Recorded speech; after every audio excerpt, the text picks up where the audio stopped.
The Fire Advisory Board held a symposium last Wednesday to raise awareness about fire prevention in Region 6. More details in this report. The Fire Advisory Board, that comprises of the Guyana Fire Service, the Ministry of Home Affairs, the Ministry of Legal Affairs, among other agencies, was reconstituted in the year 2021.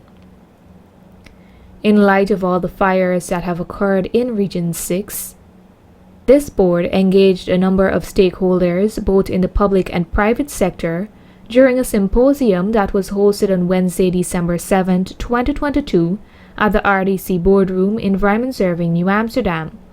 The chairman of the board, Mr. Ramesh Sugrim, alluded to the purpose of the symposium as he welcomed the audience. The prevalence of destruction by fire in Region 6. Part of us are in the west. So today we choose to travel to the east to help alleviate and prevent further destruction in Region 6. We are here with you in good times and in bad times. So in good times, we want to educate you and make you cognizant of preventative method which you should put in place. To those who have lost, we are in sympathy with them. The divisional commander, who has responsibilities of Region 5 and 6, Mr. Clive MacDonald, highlighted some of the projects that were implemented during this year. With the help of the government of Guyana, we start rolling out our hydrant installations within Region 6.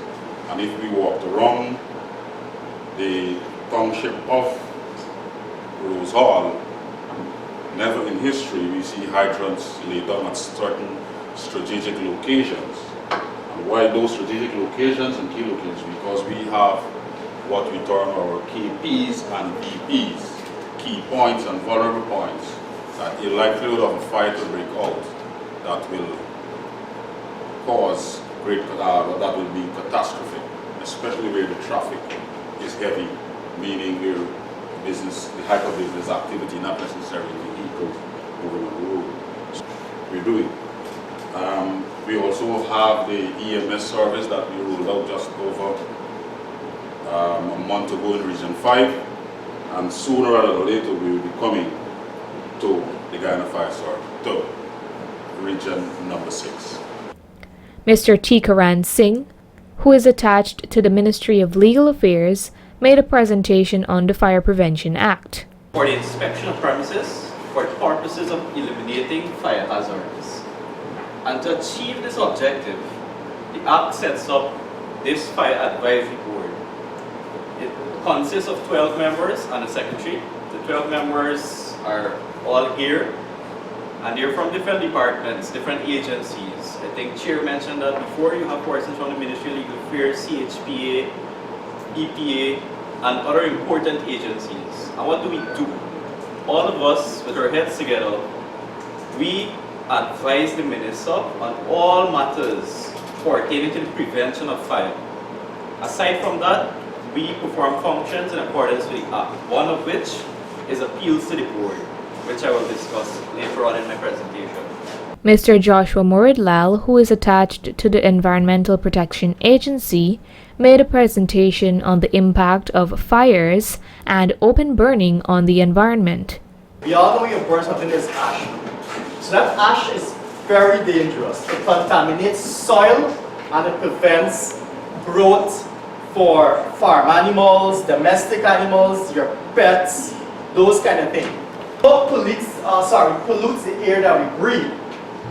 It can adversely affect people with sensitive respiratory problems, especially persons that has, for example, asthma or allergies, or even persons who have difficulties breathing just because of their respiratory problems, right? Now let's say you have a prolonged period of smoke in the atmosphere. What that does, it blocks your senses, all right? It deprives you of sight, hearing, and basically all your sensory motor skills are lost. Presentations were also delivered on fire safety and the causes and prevention methods of electrical fires. This symposium is the fourth of its kind that was hosted by the Fire Advisory Board, and similar initiatives will be executed in the other regions across the country. Narima Ali, Channel 8 News.